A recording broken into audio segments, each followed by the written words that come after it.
If you guys are ready, I'm ready. Bam. Oh man, come on, man.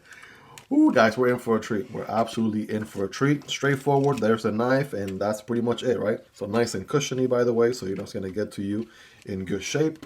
But yeah, let's see what this thing is all about. We are, oh man, come on. Ooh, baby. Okay. First impression, right? The thing that strikes me right off the bat is this is borderline here.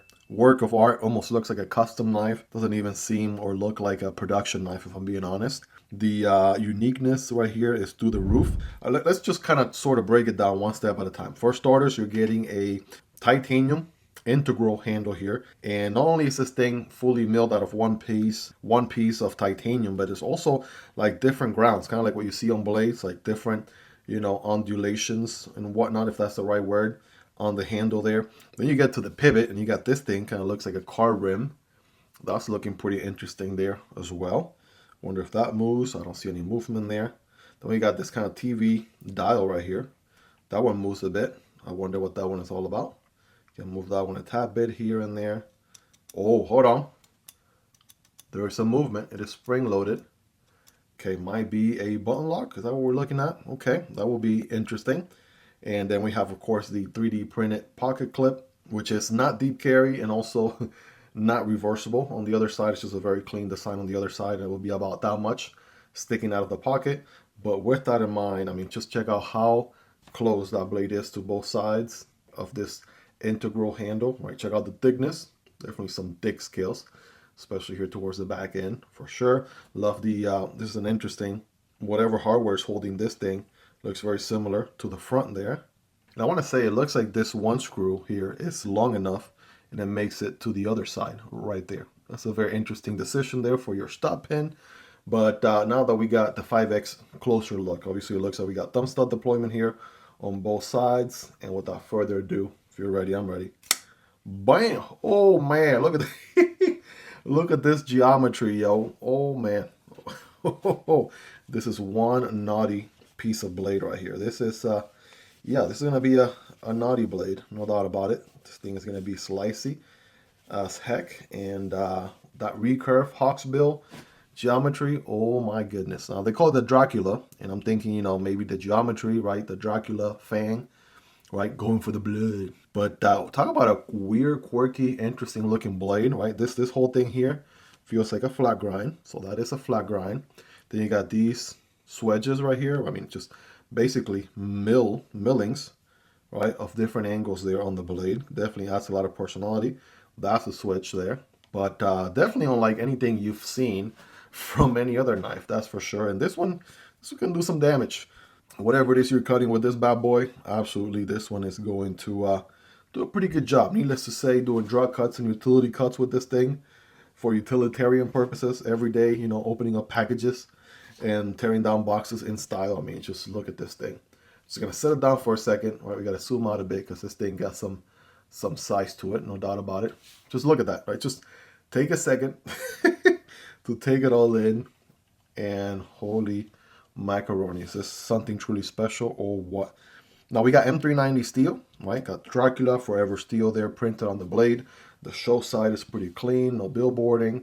It's just kind of straight up looks like something out of Blackbeard's crate from Pirates of the Caribbean. I don't know, some sort of pirate maybe had a folder like this one, because, you know, there's so much going on here, you know, done in such a tasteful way. Definitely got a savage feel to it, right? It looks unique, it looks interesting, unlike anything I personally have seen before. So that's very interesting. So let's go ahead and close this guy. So I'm thinking, okay, so that thing, like I said earlier, it is a button. So it looks like it's going to be a button lock, which is crazy to think, right? For this kind of blade geometry to have a button lock, it's a little bit intimidating.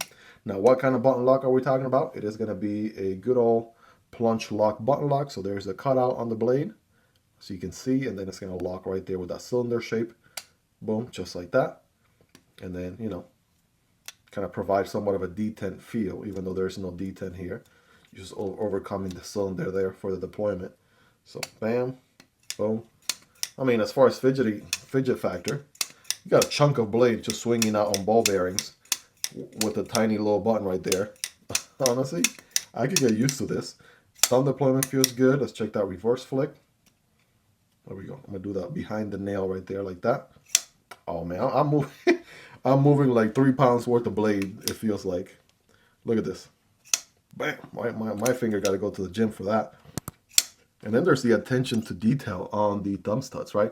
You got this polished portion here. You got a little bit of a gold, you know, and then you got this sort of brown looking cross, right? Or plus sign or whatever you want to call it. It's definitely truly something different there, no doubt. Checking out the ergos on this big old mama jama right here. So this is going to be your standard grip right here. I don't think you'll want a forward choke, even though you could. Hammer grip back here just feels kind of odd just based on the handle shape. So here's where you want to be at, right? Use this curvature for your index finger. All their fingers follow suit. Now you could, there's a little bit of jimping, right? So big jimping here on the integral handle. Or you could, looks like they put this jimping right here, specifically on this curvature for your thumb like that. So that right there feels pretty solid if you ask me. Now if we do a little reverse grip, well, it looks like that could work there if you wanted to. In a pinch, if we do a little Friday night gas station fighting grip, right, that works pretty decent as well. Picol grip, I mean, you could pull that off. So it looks like, yeah, you could do all the different grips as well, no doubt. So, and then of course, you know, there's a solid titanium in there.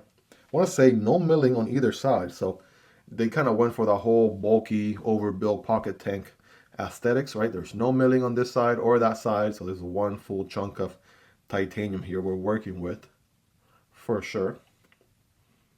And it's got that, you know, fidgety action there from the button lock. So, man, oh, I'm still looking at this thing and I don't even know what in the world. Now, I could put my thumb here if I wanted to, right? Do a long stretch like that, right? If I wanted to, that we could do that. But here's where the jimping's at.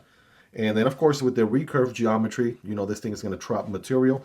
So as soon as the tip goes in, the recurve geometry, if I learn anything from Neves Nice, from my boy Jared, is that this geometry here is going to be really good at trapping material and carrying the cut. So if you're cutting cardboard, paper, whatever material you're cutting, right, this geometry right here is compared to a flat line, say something like, you know, the One Cliff straight line here on the Tristache V2, which by the way is dropping very soon. I'll have a link down below so you guys can check it out. So as compared to this, or as compared to say something with a belly, right, like this PM2, the recurve geometry is going to excel at trapping material and, you know, carrying the cut deeper and deeper and further. So that's one thing to keep in mind. It's absolutely going to do pretty well there. So again, still sort of processing, still trying to process what this thing is all about. Let's do some size comparisons. There is the Tristache V2 right there. I don't think I have anything with the recurve laying around. Or maybe I do, right? Good old Reate EXO-K right here. Haven't messed with this one here in a minute. But yeah, this one also has a pretty savage recurve blade here on that hawksbill geometry. So it's a little bit of a size comparison, if you would. Now, some of the typical ones here on the channel, there is your MSI from Microtech. Here's the stitch. As you can see, it's actually warping the stitch and the MSI in size. So it's definitely got some length to it, no doubt about it. If you want to get technical with it, we're looking at almost 9.5. Just a little bit shy, or maybe right at 9.5. That blade is going to be a whopping almost 4.25 inches, and the handle overall length is 5.5, maybe a little bit shy of 5.5 inches. So yeah, it's got the length, right, for all my big knife folks out there, right? Miguel, what the big knives at? When I see the big knives, I got you, fam. Check out the Dracula right here. This is no joke. PM2 looking like a baby. The Para 3 looking like a fetus, right next to this thing. That is crazy, right? Obviously, you know, hopefully you guys own some of these, so I'll give you more or less a ballpark where these land. And I am looking for aftermarket titanium, mill titanium scales for both the PM2 and Para 3. So if you got the recommendation for your most preferred brand of choice, please let me know down below. Looking to upgrade these here in the very near future. And here's the Demko AD 20.5 and the Kunwu Chad. So again, the Dracula is just a whole different beast, right? If you know what I mean. But again, links to all these down below if you guys want to check out prices, availability, and variants. Pick one of these up for yourself. Also have content on all these knives here on the channel if you guys want to learn more. Just put the knife name Miguel EDC on the YouTube search box and you'll find those videos right away. Alright guys, well there you have it. Talk about a savage, weird, crazy knife right here. I always love checking out some different knives because, you know, we see the run-of-the-mill, you know, drop point blade, liner lock, what have you, all the time. Seeing something a little bit unique, a little bit different, borderline almost custom-like. You know, it's something a little refreshing, which I absolutely love. So love to see that. This right here is looking very, very interesting. So, and you know, it's got that very naughty, wicked geometry for sure. So that's absolutely something it's got going for it, which I'm here for all day, every day. And it's, you know, something truly special here to spice up your collection. Now, some people are going to go in the comments like, well, you know, it might cost too much, Miguel. Like, I can get so many knives for the price. And I'm like, you're absolutely right, right? This knife is not meant for everybody. It's not meant for folks who are trying to save a buck or trying to get a good deal out there or find the best budget knife. And they're also very well capable knives. I mean, we go over them all the time here on the channel. Knives are capable, they can cut well, great budget price, absolute bangers. This is a whole recipe altogether. This one is more for collectors, knife enthusiasts, people who are looking for a specific piece in their knife collection, something to spice it up a little bit. Yeah, this one's definitely going to scratch that itch, no doubt, guys. I want to hear from you. I want to hear your thoughts on this one. What do you guys like about it? What do you love about it? So anything you dislike about it, right? Let me know. Let's hang out in the comment section down below. Check out this other Savage knife right here to the left, or check out this video YouTube recommends to the right. Hope you guys really enjoyed this one. If you made it to the end, you're the real MVP. Hope you guys have a wonderful rest of your day. Take care, and I'll see you on the next one, either this one or this one. Peace.